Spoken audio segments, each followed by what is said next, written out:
I have the great honor of introducing to you a very distinguished speaker who will give us a keynote lecture. His name is Dr. Bronicki, Lucien Bronicki, and he is very important to this community because he is one of the founding fathers of this technology. This is a continuation to the very relevant lectures we had, in a way, in the first edition of this conference. And I would like to introduce him by giving you some information about his professional life. Dr. Bronicki obtained a Master of Science in Physics from the University of Paris and a postgraduate degree in nuclear engineering from SNAM in Paris as well. Dr. Bronicki worked in the Nuclear Research Center in Saclay, France, designing the equipment for elementary particle research at CERN. He went on to join the National Physical Laboratory of Israel and developed solar-powered turbines which evolved into geothermal power plants. Dr. Bronicki founded ORMAT in Israel in 1972 in the US. He has authored and co-authored over 40 professional articles and holds 50 patents on thermodynamic devices, turbines, and controls. Dr. Bronicki received the Pioneers Award from the Geothermal Research Council and a PhD honoris causa from the Technion Institute of Technology in Israel. Dr. Bronicki was also a member of the Studies Committee Energy for Tomorrow's World Commission of the World Energy Council and the editor of the geothermal section in the Elsevier Encyclopedia of Physical Sciences and Technologies, as well as in the Springer Encyclopedia of Sustainability, Science and Technology. I wish you a very enjoyable and fulfilling conference, and please join me in an applause to welcome Dr. Bronicki. Thank you very much.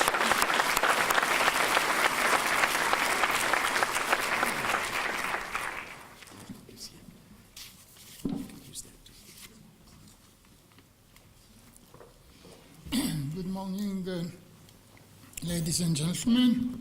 Thank you, Piero, for the nice introduction. I got the task to review the long history of ORC, and this could be very long. So I remember Mark Twain, an American author, once wrote a very long letter. At the end, he apologized. I wrote the long letter because I had no time to write a short one. So, as I have been in this business, starting from school in Paris for a long time, I don't have the excuse of making it long. So I will make it short, and I will copy somebody who said it very, very well, so it's difficult to say it better. But of course, I will quote him, so it's not taking his which way. And the person is Sadiq Carnot, that, as you may know, he makes all the problems to ORC because of the low temperature. So this is one thing. But he is actually the founder of modern thermodynamics, together with Clausius and Kelvin. And let me just read what he said. And the interesting thing that he was an engineer, and his motivation was that he found out how more advanced were the British compared to the French engine manufacturers, and this got him really excited. So you don't see here the date, but in 1824, without going to Delft or to Harvard or MIT. He did go to École Polytechnique, though. So this this is what he wrote, and I'm just quoting. The economy of the combustible, this is his name for efficiency. And he was the first one who really defined almost the term, is only one of the conditions to be fulfilled in heat engines. And this is what we fight for, efficiency, right? But he qualifies it. In many cases, it is only secondary, and it should often give precedence to safety. No OSHA at that time. To durability of the engine, to the small space which it must occupy, to small cost of installation, economics, to know how to appreciate in each case at their true value the consideration of convenience and economy which may present themselves, to know how to discern the more important of those which are only accessories, to balance them properly against each other in order to attain the best result by the simplest means. Such should be the leading characteristics of the man called to direct, to cooperate towards useful end of whatsoever sort it may be. So I finished my talk, but Piero said that I should say it a little bit more, so we'll do.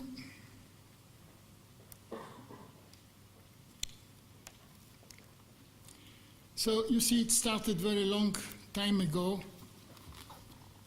The famous chemist Davy, of course, the steam engine already existed, but Davy suggested that there are other fluids in steam, and especially from the point of view of vapor pressure. As you see, Carnot came close after Davy, but he was really concentrating on steam turbines. Then a number of people applied ORC to ship propulsion using ether or kerosene as motive fluids. Then went some theoretical studies of the working fluids all around vapor pressure because of the limitations of metallurgy at that time, and also to try to optimize reciprocated engines. It was all reciprocated engines, no turbines. There were small boats in the US, there were large boats, small boats. They used organic fluid for a very technical reason. Steam engines were already regulated, and a small boat with a steam engine had to have a steam operator. So they were using other fluid, sometimes acetone, and there were no complaints when a thing disappeared. Nobody mentioned it. Then came a professor, not from Milan, I'm sorry, but from Napoli, by the name of Luigi D'Amelio, and who experimented with ethyl chloride at the University of Naples.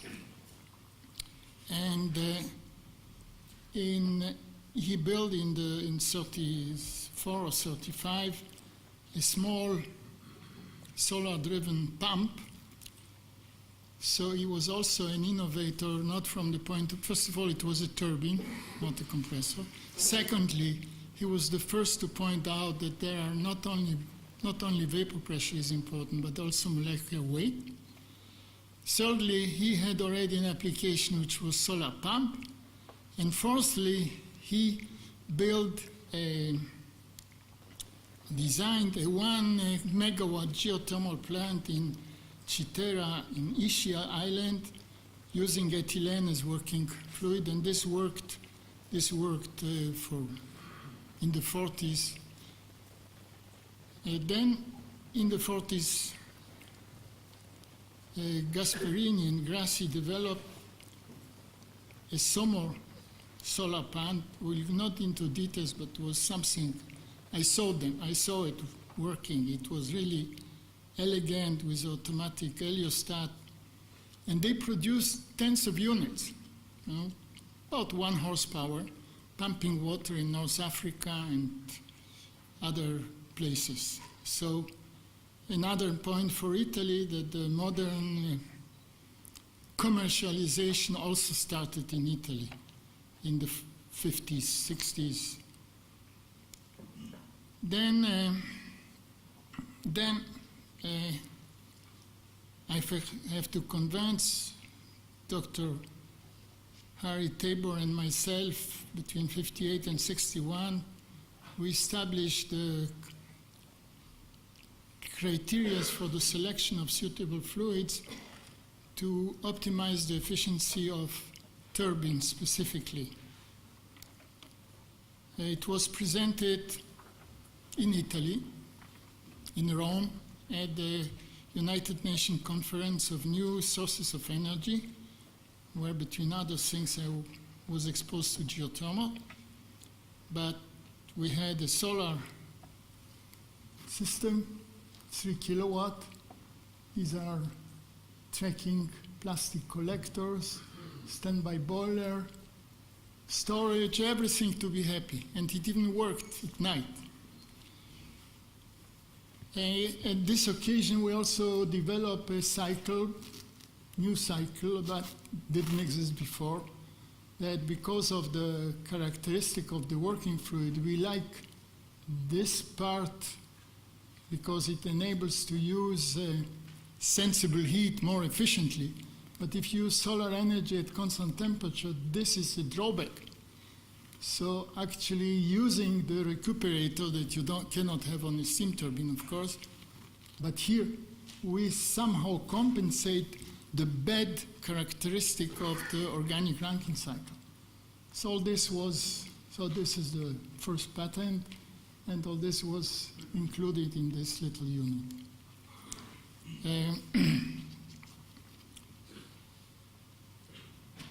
In the 70s, Professor Angelino, which was mentioned, and Macchi and Mario Gaia, who is here, pursued the development also of a 3 kilowatt ORC, and this led to establishment of Turboden in 1980, like ORMAT was established in 1965 out of the work in the laboratory in Jerusalem.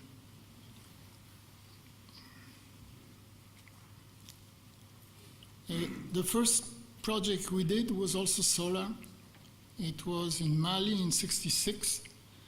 It was a 600 watt unit. I will not go through all the numbers. The numbers that you will see are not in the paper because we were limited to 4 pages. But if anybody wants the presentation, I would be glad to get his business card or leave it at the table near my posters. Anyway, this unit pumped water in, it was a sealed turbo generator and a submersible pump, and it pumped water in Mali. It was economic already at that time, but the customers had no money, suppliers had no money, World Bank was busy with big dams, so we had to change. So we took the same unit and did something terrible. We went from solar energy to fossil fuel. And these little units are hermetically sealed and air-cooled. And we have built about 3,000 of these units. They use a mixture of ortho and meta-dichlorobenzene to reduce the melting point below 60 degrees centigrade. Boiler is about at 130 degrees centigrade. Ambient temperatures are between plus 35 and minus 60. This is the fuel consumption. We have logged about 26 million hours, and most of the units are still working. Some were replaced by larger ones, but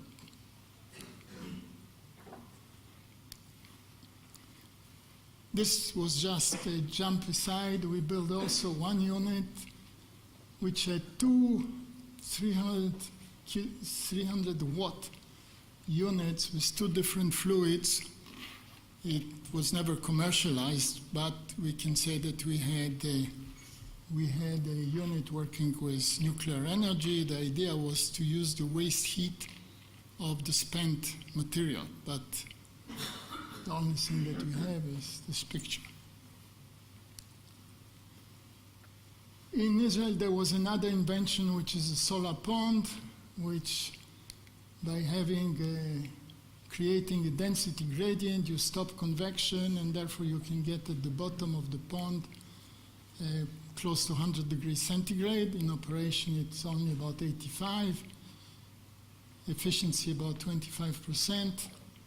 It has both cooling, the top water heating, the bottom water heat storage.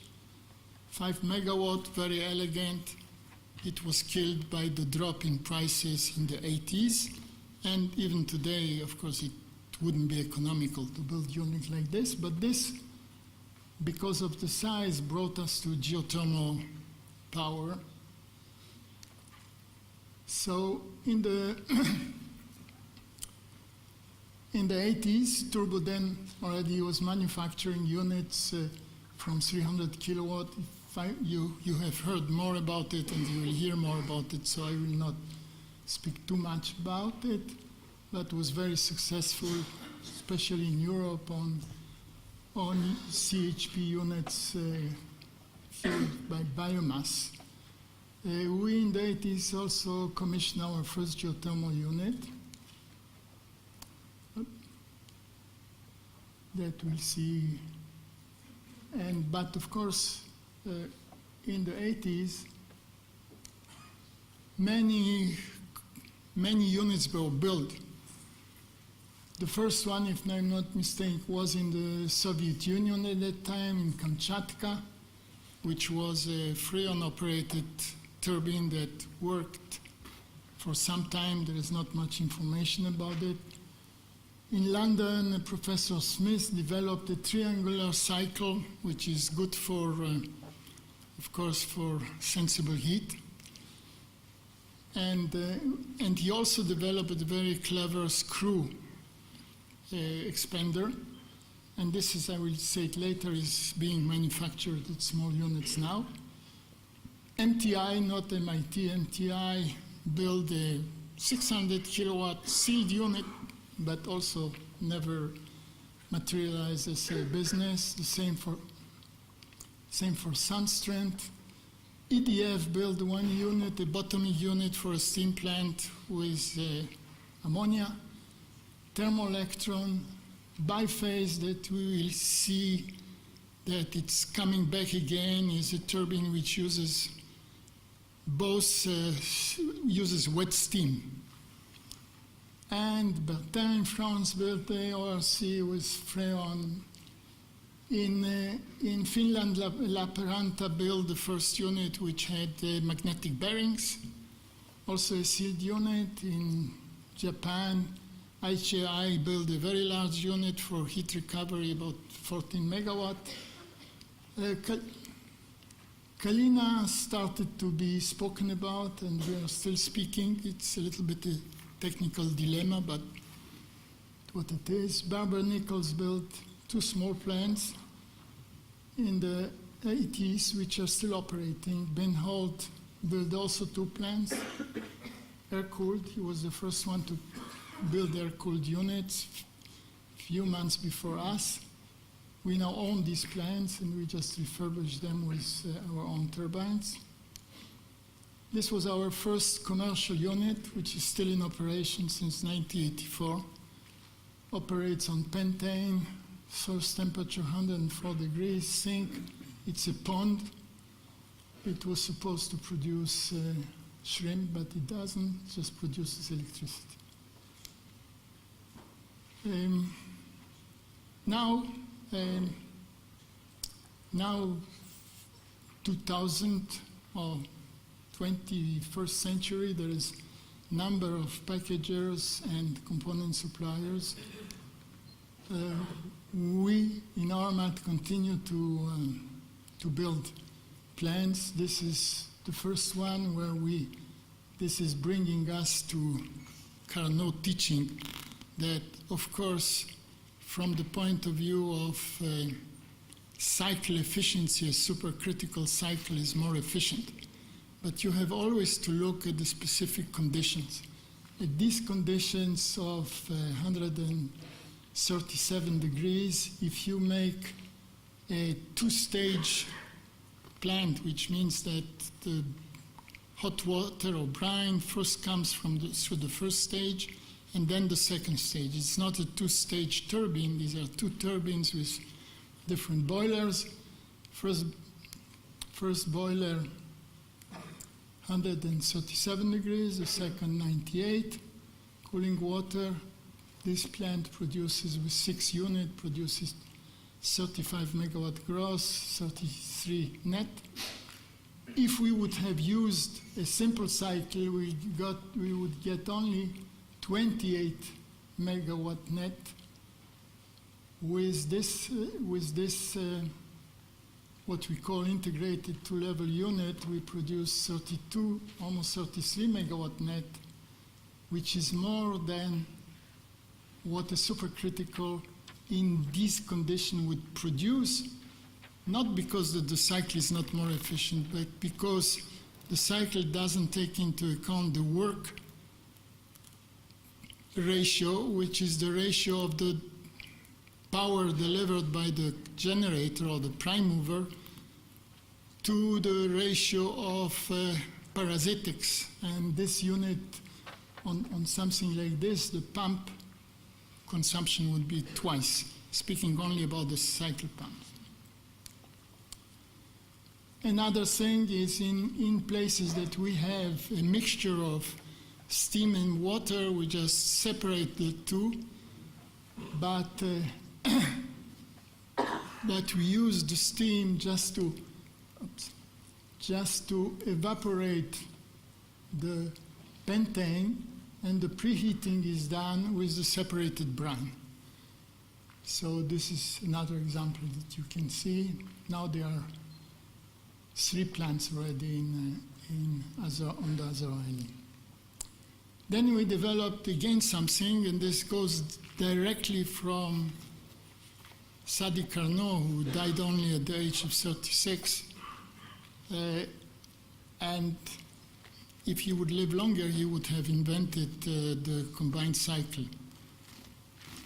So, but he didn't, so somebody else invented the combined cycle, the hybrid electric cars, where we use each prime mover at the right place. And so happens that others didn't think about it, so we could get a patent on a system where you have first a back pressure steam turbine, where the condenser is actually the vaporizer for an ORC. And this has different advantages. For instance, the non-condensable gases at 1 bar are not so harmful as if you have high vacuum. You avoid the large blades. Our competition, of course, are steam turbine, which is very tough competition anyway. This plant in Hawaii that we now own was producing 30 megawatts. Now we increase it to 38. Has been working since 1992. We build in New Zealand about 14 plants. This is also a combined cycle where we have a large 30 megawatt steam turbine and the bottom cycle. And because we use a back pressure steam turbine, we use the advantage of the organic fluid, which is superheating itself, and we don't drop the pressure on a valve. We drop it on a back pressure steam turbine. From 23 bar, it's one of the hottest in the world. And we have the steam rate comes out the highest. Now apparently there is a Fuji turbine with three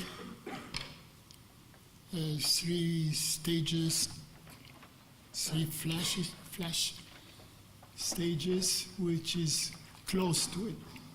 We don't know if it's a little bit less or a little bit. Okay,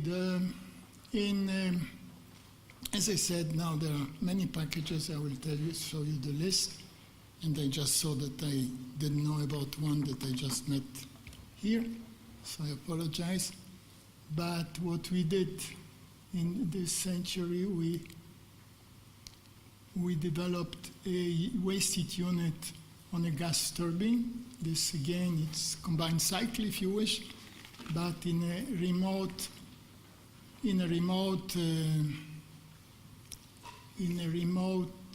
location along pipelines, steam turbine, because of the water and the steam boiler that we mentioned before, is not practical. And the first installation was in Canada, 25 megawatt mechanical drive Rolls-Royce turbine. Out of it we produce 5.7 megawatt net, which gives a turbine efficiency from the heat of about 17%. Again, very wide range of temperatures. All equipment is outside. No, the building is for the compressor station. So we have built about 100 megawatts of this type of plants in the US and in Canada. So here you have a list, and you will hear some of these will be presented. Some of them have been presented. So we'll hear about Turboden. I don't know if you will hear about TIS. Atlas Copco probably, United Technology now develop a nice small unit, but it moved around. And now as Turboden is part of Mitsubishi, I don't know if they produce. General Electric, after in the 60s writing an interesting and frightening paper that there was no future for ORC, they came back to ORC. Some small units, they have a license from an American company, and now first followed our steps in Canada, and they're building their first plant in Canada, should be maybe operating. In Italy, you have Exergy. I will say a few words and you will hear more. And there are small companies like Electrotherm, which is using in small units, 20, 40 kilowatt, using the Smith cycle and a screw expander. In Germany, you have this company. This is, if I notice. In England, looking at small units, and Energent, I will tell you a few words about it. So these are small companies, some of them just start up. So the research continues, and maybe we'll hear today more things, the multi-fluids, zeotropic mixtures, which have advantages, again, practical advantage, and the Bete-Zeldovich-Thomson fluids, which reduce the impact of shock waves, again, at certain conditions. New configuration of cycles or recycling of cycles. So you have the triangular cycle, which was developed in the UK, but now it's used in the US. I will say in a few moments. Organic flash cycle, which is a little bit similar, that is just being developed at Berkeley University. Also cooling system, which is a very important problem because our heat sources are low temperature and cooling is a big issue, like hybrid cooling.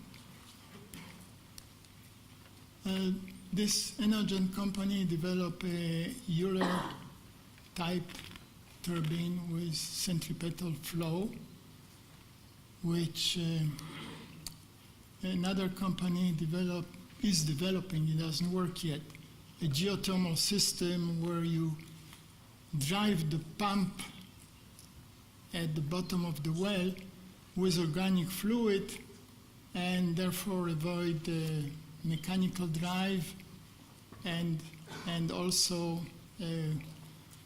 get some heat on the way. These are deep pumps. They are easy 500 or 1,000 meter deep.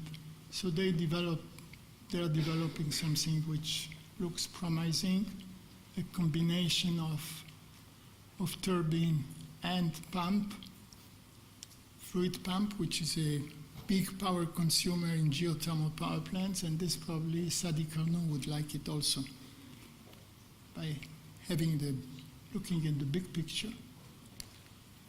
You will hear about exergies. I don't have much to say except that it's again a clever idea which is partially recycled, but they certainly have new things on a centripetal turbine where you get the advantage that while your fluid is expanding, you get more and more blades rather than having higher and higher blades.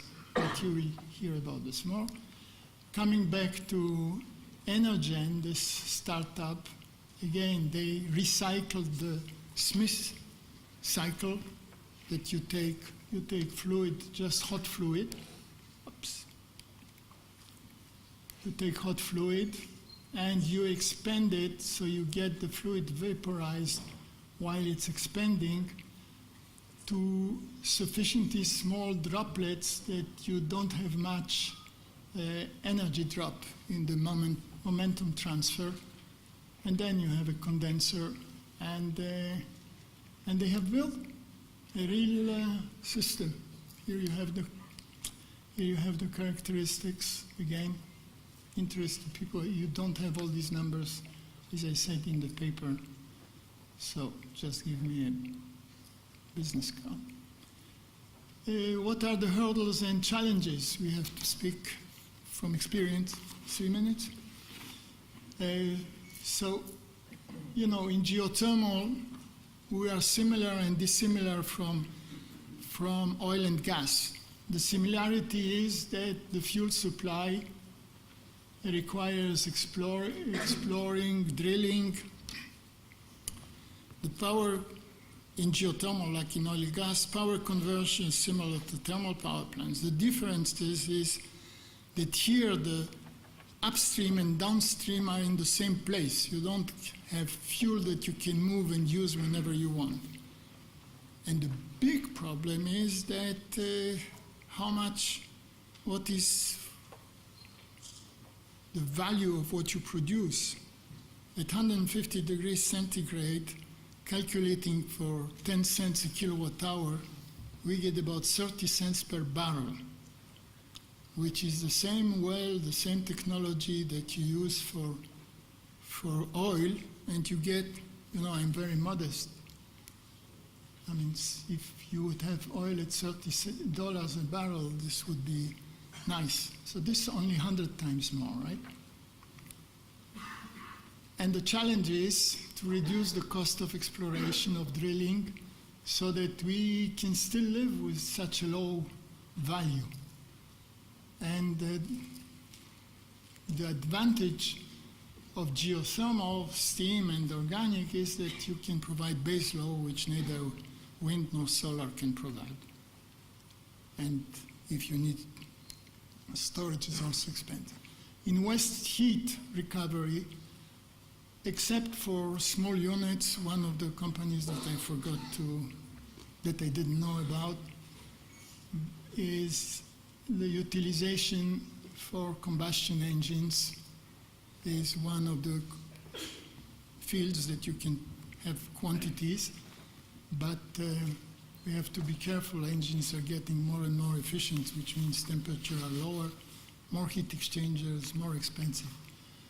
But for industrial and geothermal application, there is no off-the-shelf equipment. Each application requires substantial engineering. Space and process constraint are unique for each site. Little tolerance for stoppage. And also industrial processes become more and more efficient. The first unit we built for recovering was in a refinery. You cannot find any waste heat now in recovery. It's better to use heat as heat. Again, because of this Mr. Carnot.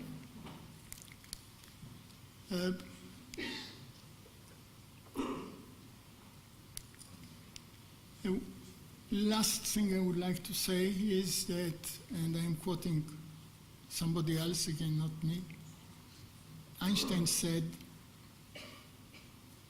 you have always to make things or systems as simple as possible, but not simpler, not simplistic. Okay, this is another challenge for us. Here, just to show that from the 600 watt or 2 kilowatt, from low temperatures, we just inaugurated a 100 megawatt pure binary power plant, not combined cycle, at 200 degrees centigrade, 100 megawatt in New Zealand. End of last week, it's operating now for 2 months. Our map again, you can find we are pure play. We don't do anything else than organic Rankine cycle. We have built 1,600 megawatt in different countries. Out of it, we operate about 600 megawatt. And these are numbers. So, thank you.